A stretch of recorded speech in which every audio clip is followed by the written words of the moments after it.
So what we are going to do today is to give you some introduction around the triple junction and its stability. And tomorrow in the pre-recorded class, what I will do, I will post a video where I will take you through a numerical example of triple junction analysis. Okay. So it's the class that I took for the previous batch. So you will be able to listen to their questions as well, and there might be some questions that is also coming to your mind, so that might overlap. So that I will upload tomorrow as a pre-recorded class, where I will deal with a particular numerical example that will make the things even more clearer. Okay, so let's just begin. We all know what is a triple junction by now. Is everyone familiar with the term triple junction by now? Can someone tell me?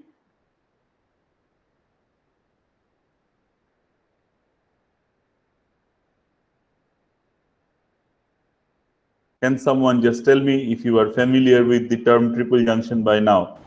Yes, sir. Okay. Yes, sir. Okay, very good. So I don't have to define it once more. So let us try to define the problem, why we are bothered about understanding the stability of a triple junction. Okay, what is the problem exactly?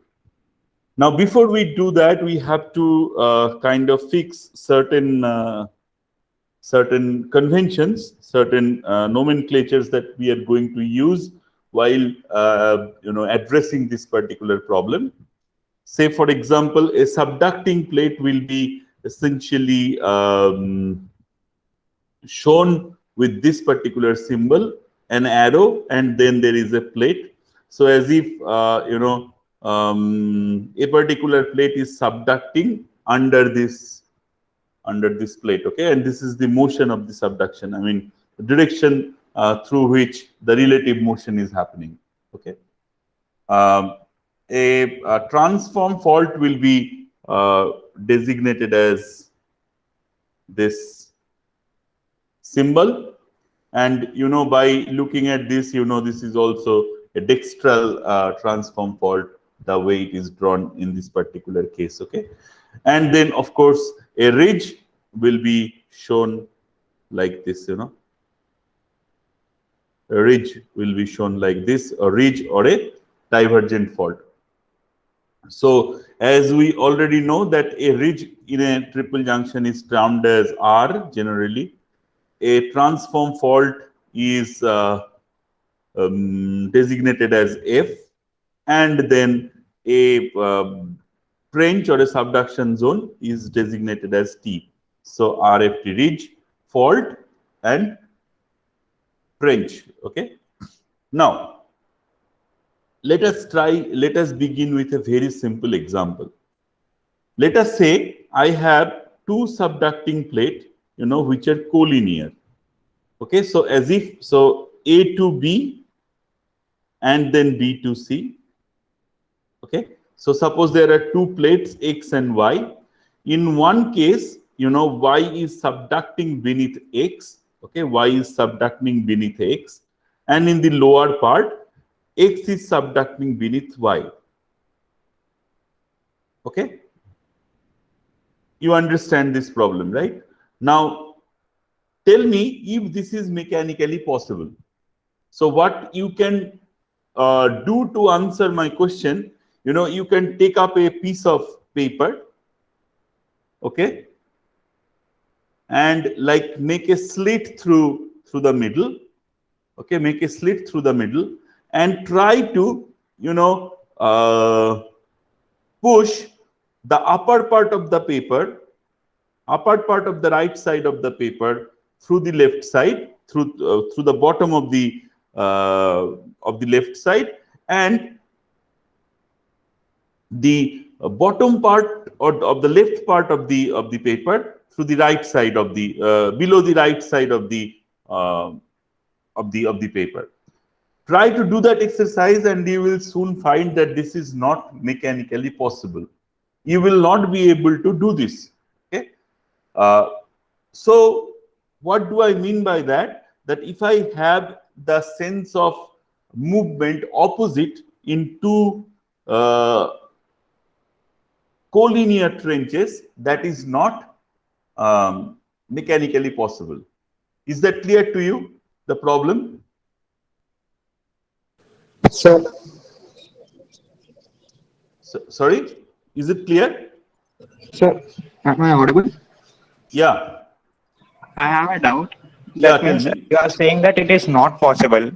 Yeah, it is not possible. You can So, try to do it by yourself and you will see it is not possible. but if the plate shape or geometry has different of order, kind, that means kind, maybe it is possible at that So scenario. what I have said, don't think over, okay? What I said, I just gave you a particular geometry, right? And I said that this is not possible under this geometry, right? You understood my point? Okay, only at particular geometry. So what is the geometry that we talked about here? What is the fundamental geometry that we talked about here? Yeah, got What is it? Tell me. normal two plates which are The plate boundaries are collinear. yeah, okay. You understand? The plate boundaries are collinear and both of them are trenches and they have opposite sense of motion. You understand my point? These are my Yes, assumptions. So if I yes, am sir. Now got asking you to answer me a question on a particular assumption, the primary condition is you don't break the assumptions. Right or not? Yes, sir. So if you break your assumptions, your answer will be different. So to understand this whole thing, you have to keep your assumptions first right. So given these assumptions, do you think that it is possible? No, it is not. It is not. So such configurations are called unstable configurations. Okay. So this is an unstable configuration. Okay. This is an Okay, got unstable it. configuration. So although I can draw it on a piece of paper, but if I want to, physically understand it, I will observe that it is not possible in a natural case. Okay. So now if I want to make it possible, I mean, what I can introduce is, I can introduce a I can introduce a transform fault in between. Okay. So you can see the picture B. So I have this trench, I have another trench, they have different set of motions. But then if they are separated by a transform fault, I can simply make this unstable configuration to something which is stable. And here comes your answer. Yes, if I change the geometry, of course, the unstable configuration changes to a stable configuration. So now you can actually do another piece of exercise, that you take the same piece of paper and you make the slit like this. Make the slit like this. Then you can actually push this part. So if I say this is B, this is A, I can push B at this segment below A, and I can push A below B at this segment. And then if I do that, what I will essentially do, what I will have to do, I will have to kind of introduce a dextral sense of shear on this part of the slit. Get my point? There will be kind of a transcurrent motion there will be kind of a sliding past each other type of motion between A and B at this part of the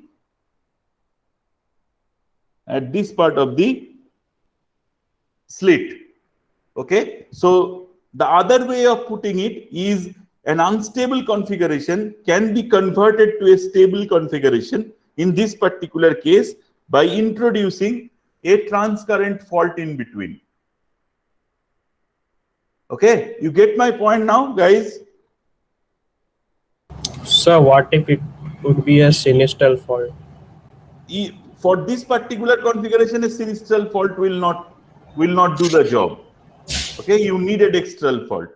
But if it is the other way around, say for example, you know, here this is moving this way, and here this is moving this way. Okay, you will need a sinistral fault.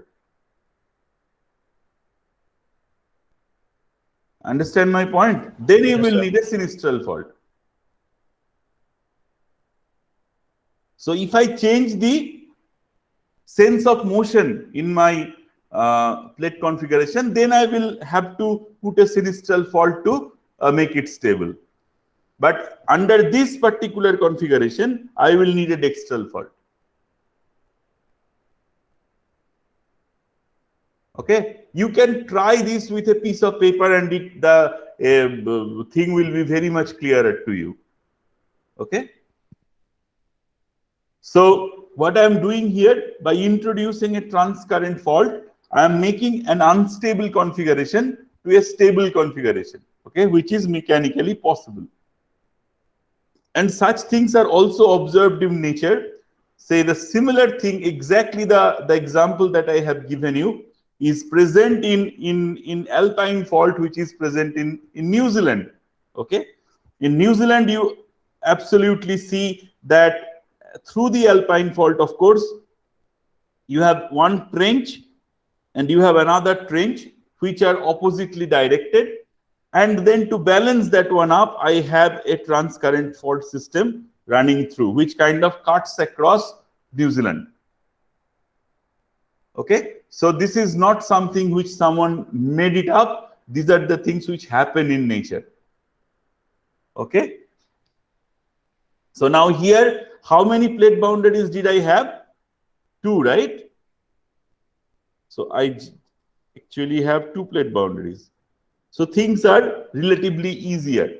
So, you know, we don't really have a triple junction in any of these cases. Okay, because triple junction means there must be 3 plate boundaries meeting at a point. Right? So these were only 2 plate boundaries. That happens too. And you can see already that there are unstable configurations that can happen where you need to introduce a special geometry to actually cater for this instability, and you know, make it stable. Is that clear, guys?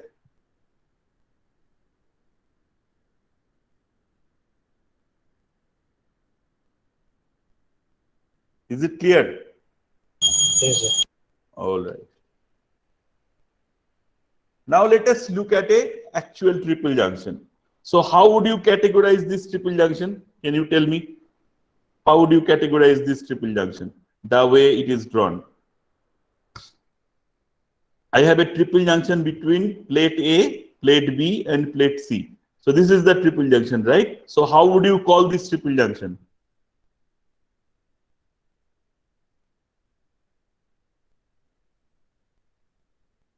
So what is this? This is what type of a plate boundary? So subduction. Subduction. So how would I call it? F. F, really? Sorry, sir. T. T. How is this? This is F. This is F. Come on. Sorry, sir. R, and that This is R, divergent, and this is an F, right? So this is a transcurrent fault fold. So I call it a RFT triple junction, because I have all 3 types of plate boundaries meeting at a single point. Okay? Is that right or not? Yes, sir. Okay. So now we need to actually assign velocity vectors to each of these plates. Let us say VAB means the velocity of plate B with respect to plate A. The velocity of plate B with respect to plate A. So if I think that plate A is kind of stationary, which way plate B is moving? Plate B is moving towards north, right? So if I just define a coordinate system, north, south, east, west. So plate B is moving towards north with respect to plate A, right? So the velocity vector's direction will be along north-south and directed towards north. Is that right? You understand? Yes, sir. Similarly, the velocity of C with respect to B. So if I consider B is stationary, which way C is moving? C is moving towards west, right? So then this is the velocity vector of the plate C with respect to plate B, right? Now similarly, if I consider plate A to be stationary, plate C to be stationary, then the velocity of plate A is towards southeast. Yeah, the velocity of plate A is towards southeast. Okay. Now the directions I just explained. How would I determine the length of these each velocity vectors? How would I determine the length? Magnitude of the velocity. By the magnitude of the velocity, of course. Okay. So here I can see perhaps that the relative velocity of A with respect to C is maximum, right? And the velocity of C with respect to B is minimum, and the velocity of B with respect to A is somewhere intermediate. Okay. Now, a particular triple junction is said to be stable if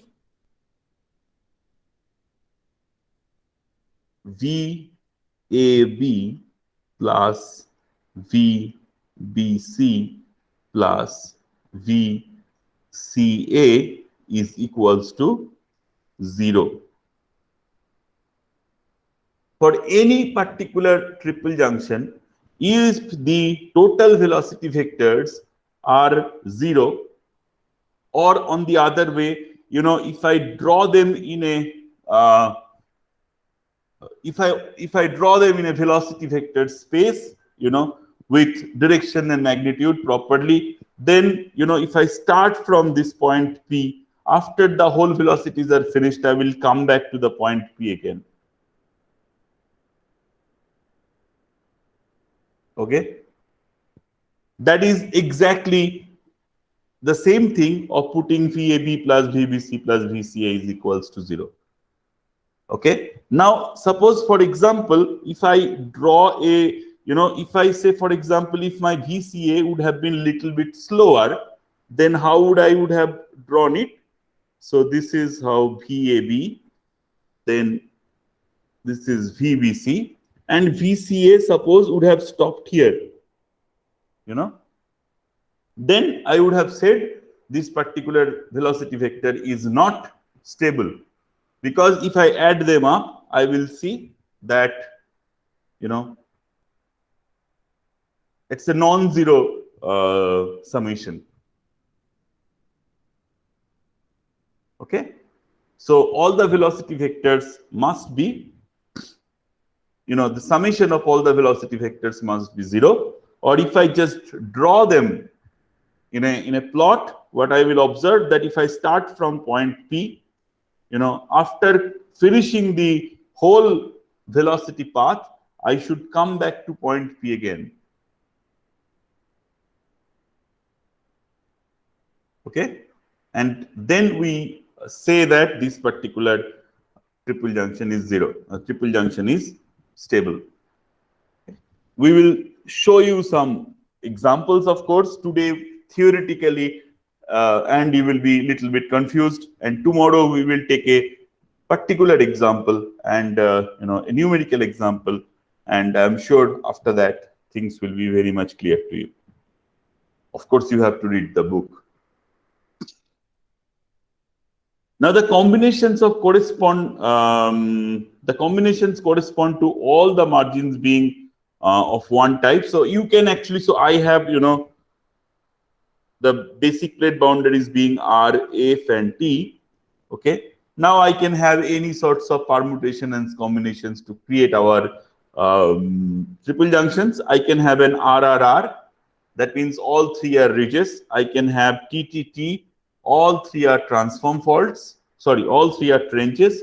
FFF, all three are transform faults. And then two of the same type and one of the other, like RRT, RRF, FFT, FFR, TTR, TTF, and all different RTF. So different combinations of the sense of subduction at the trench increases the number of possible triple junction to 16. So that means, say for example, FFT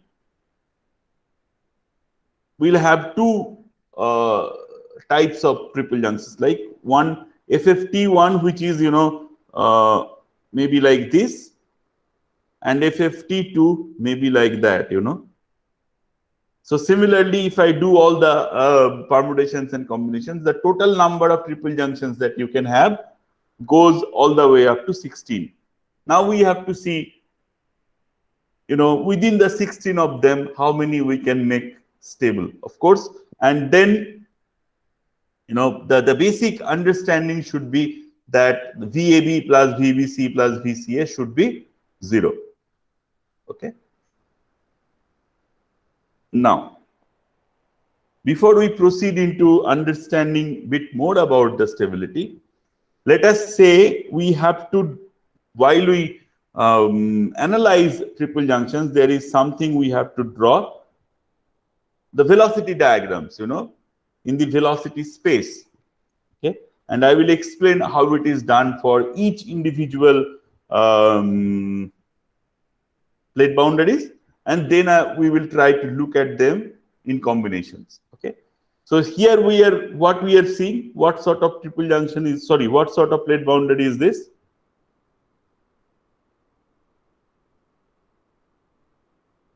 Don't look at the other side, the right side. Just look at the left side and tell me what type of plate boundary is this?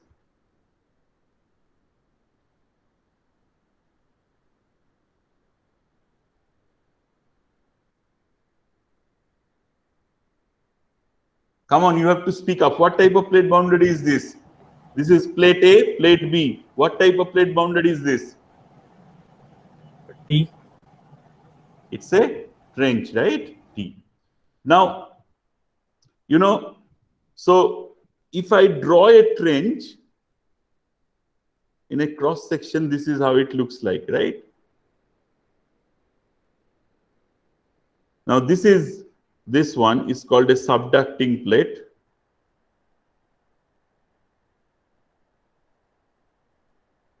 And this one is called what type of plate?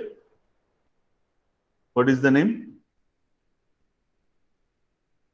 What is the name of this plate? If this is B is subducting plate, what is A? Overriding plate. Overriding plate.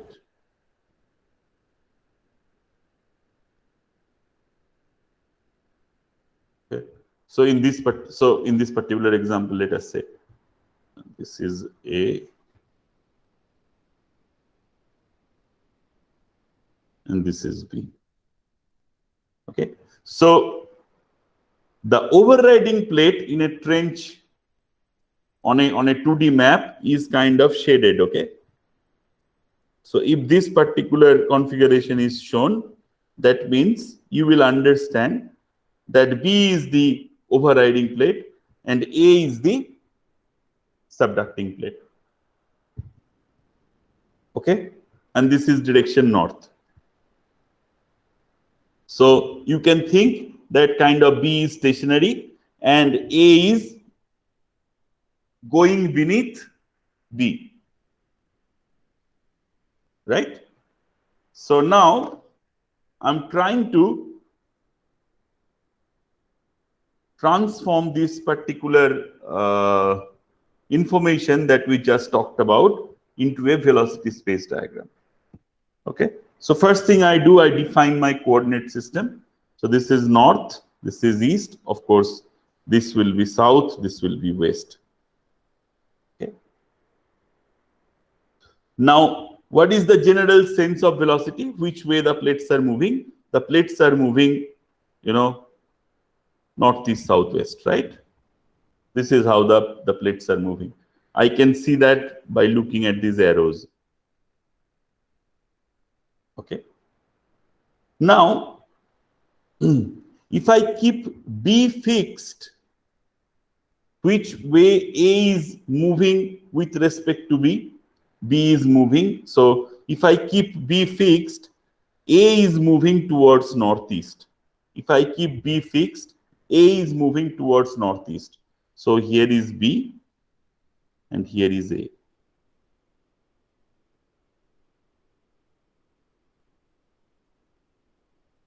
Okay. And the velocity of the plate along line AB is constant. Okay. So at any point here, if I just draw a line which is parallel to the trench or perpendicular to the motion, at any point, the velocity is constant. Okay. So that is what we call as the velocity line. So AB is called my velocity line.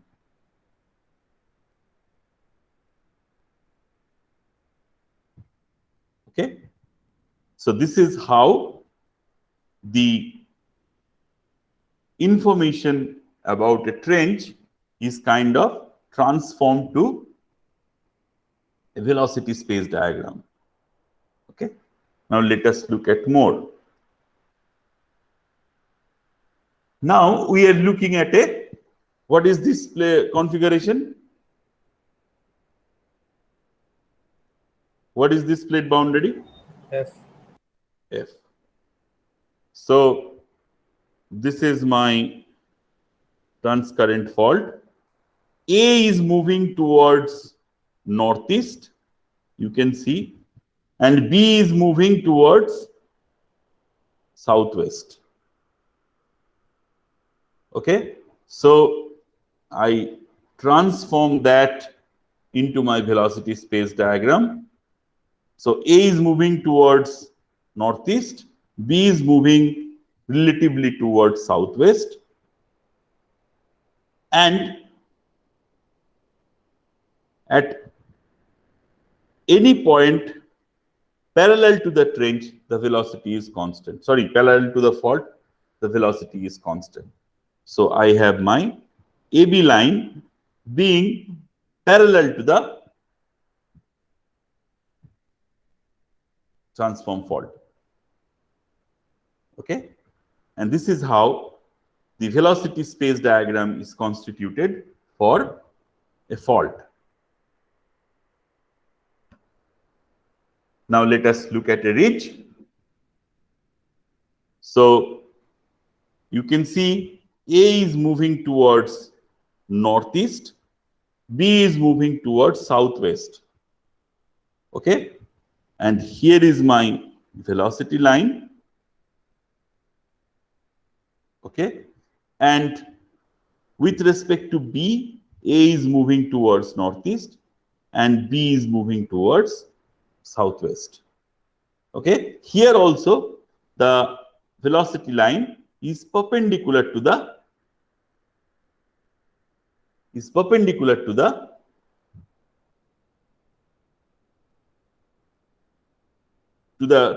direction of velocity. Okay, only in case of the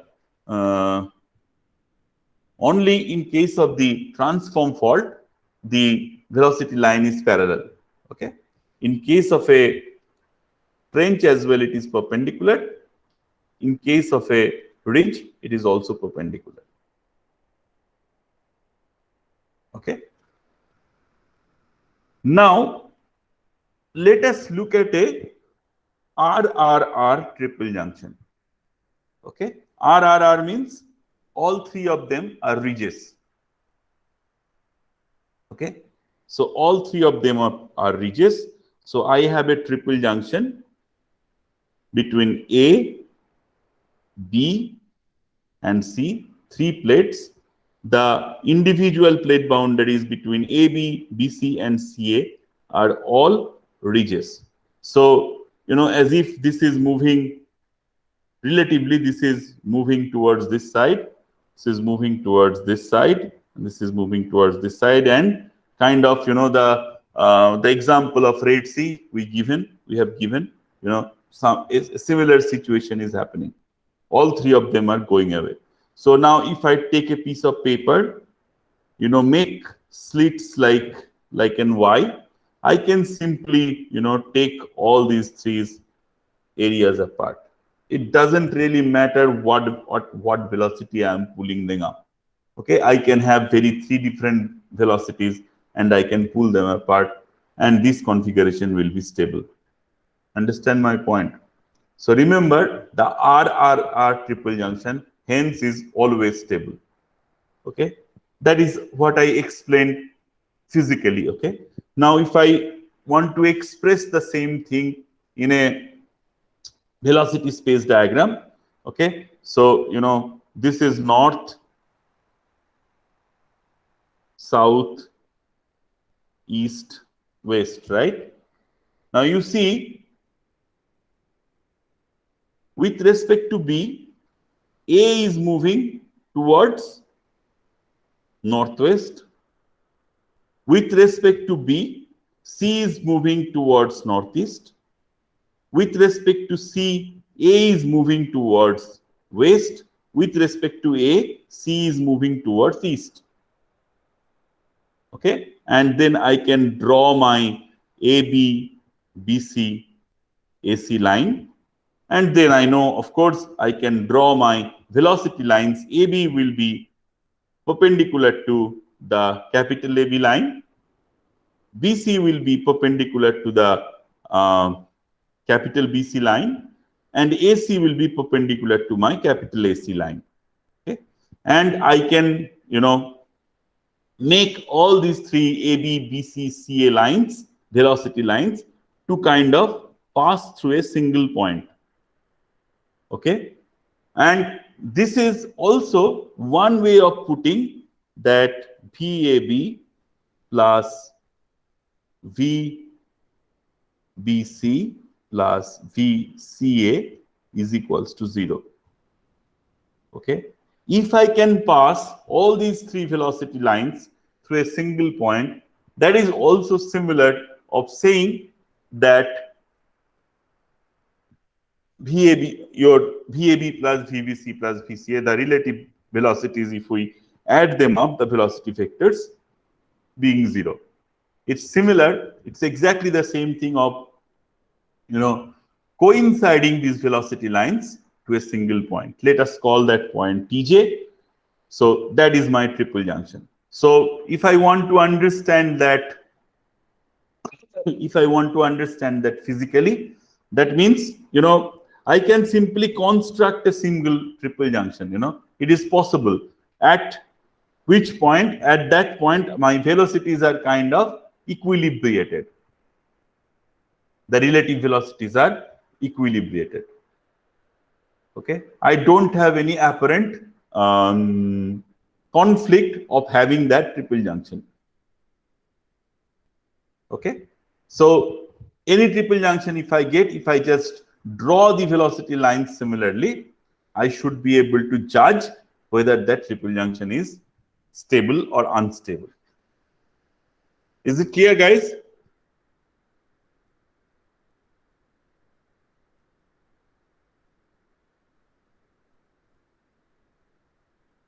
Question?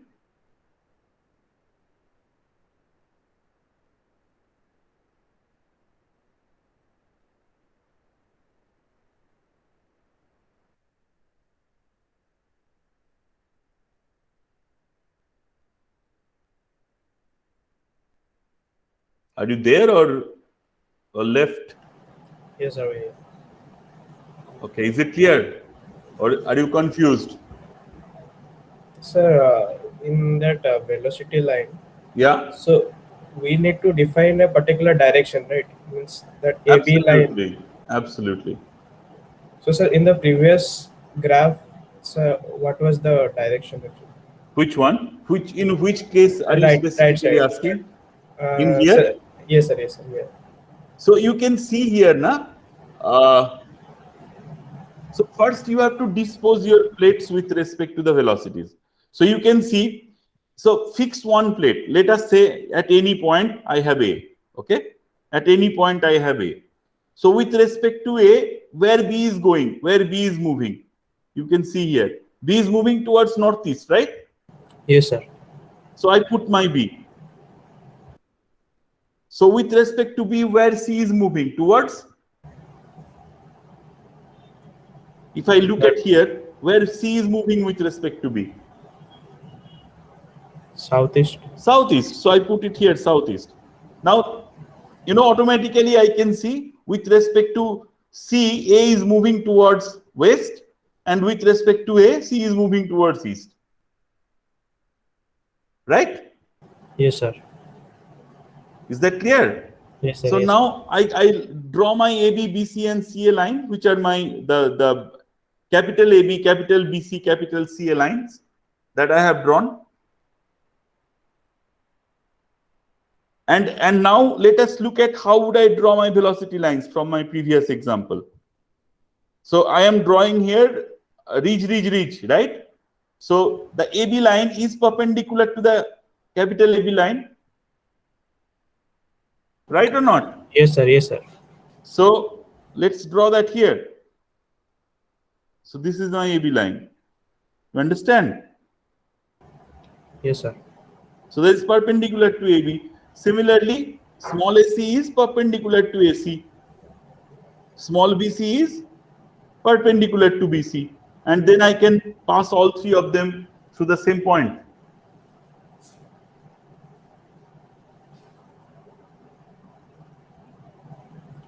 Yes, sir. Right? So this is also other way of saying that VAB plus VBC plus VCA are equals to 0. Yeah. So if I exercise that ternary thing, you know, I will be able to come up with such configuration where, you know, I start from a point P and I will come back to point P again. Okay. And hence, I mean, think of it in a physical way. You know, if I make a Y-like slit in case of a paper, can I just move all the three blocks in any direction? I mean, can I just simply separate them out or not? I can, right? There is apparently no problem.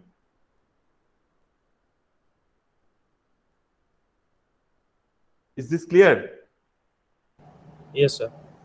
So that is why we are saying that the RRR triple junction is always stable. Don't worry, it will be even more clearer when we do that exercise tomorrow, okay? I know at the first instance, this is little bit daunting to understand. But if you give some time and if you think about it, read Lowry's book, follow tomorrow's exercise, it will be no-brainer.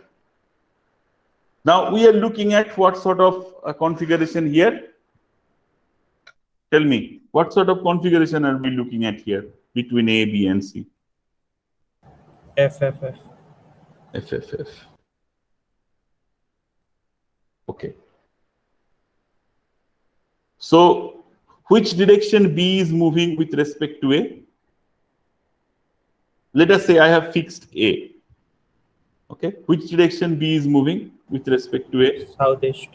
So I put B at southeast. Okay. Which direction C is moving with respect to A? South. South. So I put C here. Okay. Now I can draw. So what I have said that AB, BC, and CA line will be parallel to each other, parallel to the big AB, BC, and CA lines, right? You remember that? So I have to draw my AC line parallel here. Okay. So I have to draw my AB line parallel to the big AB line. And I have to draw my BC line parallel to the BC line. Okay. Now, can I ever make a case where AB, BC, and CA, the small AB, small BC, and small CA, the velocity lines, coincide at a single point? Is it possible? No, sir. No. So hence, FFF configuration is unstable. Okay. Now take a piece of paper. Okay. Draw a Y slit and try to, create this, this sense of movements. You will be a mess actually. You will never be able to do it. Try it at home, okay? Make a slit and try to, slide past like it is shown here in those directions. You will not be able to do it. Your papers will be messed up, crumbled up. One will jump above another.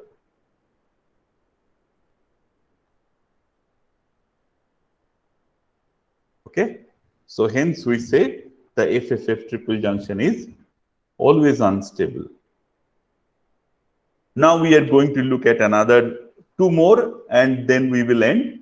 And it is possible for any triple junction if I can draw my velocity line. So we will take a very arbitrary example tomorrow and try to solve it with actual numbers. Okay.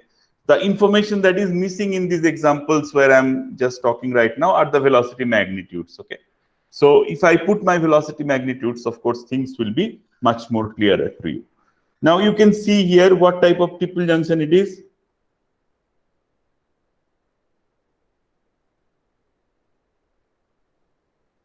I have a ridge, I have a fault, and I have a trench, right? So it's an RFT triple junction. Between A and C, I have the trench, right? So which one is my overriding plate? Which one is my overriding plate between A and C? C. C is my overriding plate. Okay. So now I can draw my individual configurations. So A moves. Between A and B, I have a ridge. So A moves towards east, B moves towards west. With respect to B and C, C moves towards northeast, and B moves towards northwest. Sorry, C moves towards southeast, B moves towards northwest. Okay. And between what is left, with respect to A and C, A moves towards, with respect to A and C, A moves towards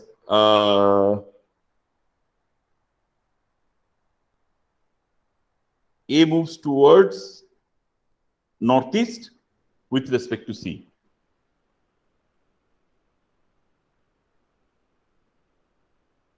Okay. Now I can construct my AB, BC, and CA line. And what I will observe that if, the fault and the trench if they are collinear. If they are collinear, then only I will be able to put AC and BC as the same line. If my fault and the trench are collinear, I will be able to put AC and BC as the same line, and then only AB can actually coincide and can form a triple junction. So the condition of an RFT triple junction to be stable is that my fault, that my transform fault and my trench has to have collinearity. They should fall on the same direction. I mean, if I draw my trench here, I will not be able to make it stable, simply because then my AC line will shift. My AC line will no more be parallel to the BC line. You understand my point? My AC line will no more be parallel to BC line, the velocity lines, the small lines, okay?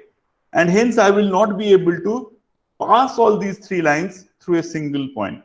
And hence my triple junction will not remain stable. Similarly, if I look at an FFT triple junction, FFT means fault trench. Yeah, in that particular case as well, one of the faults, one of the transform faults must be collinear with the trench. Then only I will be able to pass these three velocity lines through a single point, and I can make my triple junction stable. Okay, so I will end the lecture here today. I know you are a little bit confused. So what I recommend, that go back and read Lowry's book. All these things that I have just talked about are taken almost verbatim from Lowry's book, so that will be helpful for you to read. And tomorrow what you will find in your pre-recorded lecture is an arbitrary example, is an arbitrary example of a triple junction with actual numbers, and I will show you how you can, starting from scratch, how you can put the numbers into a velocity diagram and judge whether that particular triple junction is stable or not. But before that, you must read what I have just said from Lowry's book. Read once, twice, thrice, with the lecture that we have just talked about, and I'm sure things will start to become more clearer. If you have a question.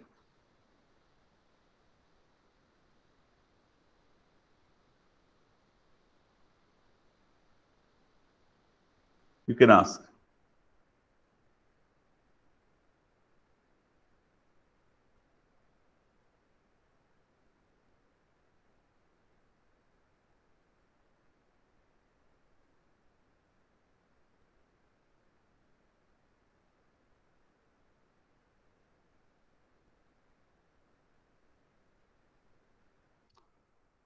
Okay, if not, then yeah, all the best, and I will see you on Monday. And tomorrow you will find the pre-recorded lecture in YouTube. Thank you. Bye. Thank you, sir.